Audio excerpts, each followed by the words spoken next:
ଯଦି ଥିବେ। ତେଣୁ ସେହି ଦୃଷ୍ଟିରୁ ପୂଜନ କାର୍ଯ୍ୟ ଆମର ଆରମ୍ଭ ହୋଇଛନ୍ତି।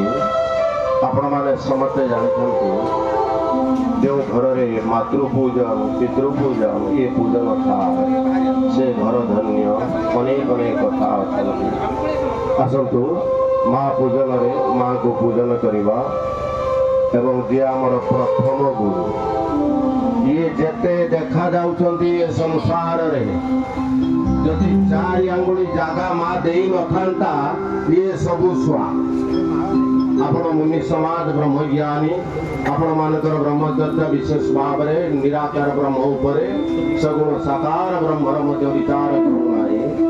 4 ଆଙ୍ଗୁଳି ଯଦି ସ୍ଥାନ ମା ଦେଇନଥାନ୍ତା ଆମେ ଏ ଧରିତ୍ରୀର ଦିବ୍ୟ ଆଲୋକ ଦେଖିପାରିନଥାନ୍ତୁ। ଆକାଶଠୁ ବଡ଼ ବିଶାଳ